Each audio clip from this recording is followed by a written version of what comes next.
Over প্রতি 10 রানের মতো তুলছিল অস্ট্রেলিয়া। মনে হচ্ছিল এই উইকেটের রান তোলার মতো সহজ কোনো কাজ নেই। ওদিকে বাংলাদেশের 140 রানকে মনে হচ্ছিল নস্যি।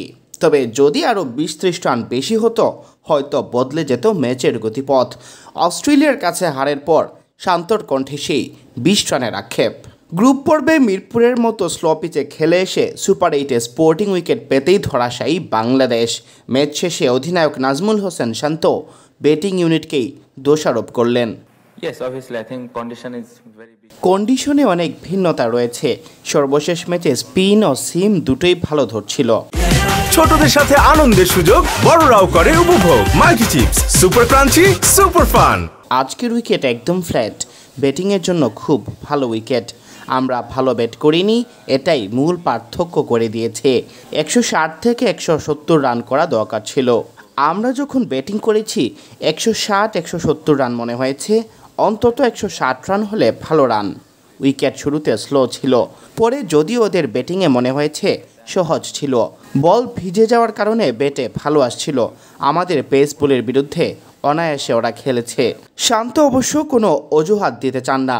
পেশাদারিত্ব বজায় রেখে দায়টা নিলেন নিজের কাঁধেই। খেলোয়াড় হিসেবে আমাদের সব ধরনের উইকেটেই মানিয়ে নিতে হবে। আজকের উইকেট তো ভালোই ছিল। আমরা নতুন বলে বিশেষ করে পাওয়ার প্লেটা কাজে লাগাতে পারিনি। শেষ 5-6 ওভারেও ভালো ফিনিশিং পাইনি। তখন অনেকগুলো উইকেট হারিয়ে ফেলেছি। শেষটা ভালো হলেও হয়তো 160-70 রানের মতো হতে পারত। এদিকে বাংলাদেশের ব্যর্থতায় আরও একবার কাঠগড়ায় লিটন দাসের ব্যাটিং। ফ্ল্যাট উইকেটে যেভাবে তিনি রানের জন্য সংগ্রাম করলেন এবং উইকেট হারিয়ে দলকে ফেলে গেলেন চাপের মুখে, তাতে প্রশ্ন উঠছে আদৌ কোন পরিকল্পনায় লিটন এভাবে ব্যাট করলেন। সেই প্রশ্নের উত্তর যেন জানেন না অধিনায়কও। না, আমার মনে হয় পরিকল্পনাটা আমাদের শুরুর দিকে একটু দেখে খেলারই পরিকল্পনা ছিল, কারণ আমরা আগের ম্যাচগুলোতে ওইভাবে ভালো স্টার্ট পাচ্ছিলাম না। সো আজকে 6 ওভারটা আমরা কিভাবে উইকেট হাতে নিয়ে শেষ করতে পারি, এটা একটা প্ল্যান ছিল, যেটা আমার মনে হয় আমাদের যে পরিকল্পনা ছিল ওই অনুযায়ী আমরা শেষ করতে পেরেছি। আর একটু বেটার হতে পারতো, বাট আমরা খুশি ছিলাম।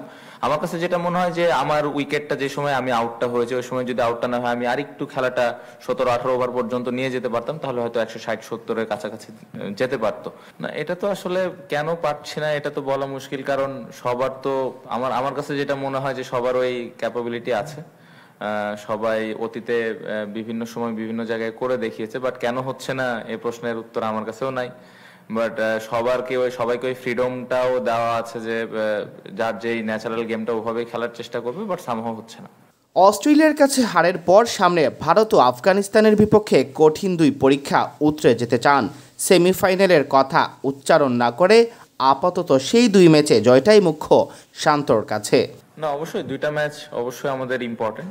2টা ম্যাচ থেকে পাওয়ার অনেক কিছু আছে, কারণ 2টা ম্যাচ যদি আমরা জিততে পারি অবশ্যই আমরা আরো ভালো অবস্থানে যেতে পারবো। প্রত্যেকটা ম্যাচে জেতার জন্য আমরা খেলবো এবং প্রত্যেকটা ম্যাচে জেতার জন্য খেলি। এবং ফ্রিডম নিয়ে খেলার যে কথাটা বললেন, সবার ওই ফ্রিডম নিয়ে খেলার ওই কথাটা বলা আছে, সবাই যেন ফ্রিডম নিয়ে খেলে, বাট ম্যাচে গিয়ে যার যার প্ল্যান অনুযায়ী খেলার চেষ্টা করছে। কেন হচ্ছে না আমি যেটা একটু আগে বললাম যে আমার পার্সোনালি জানা নেই।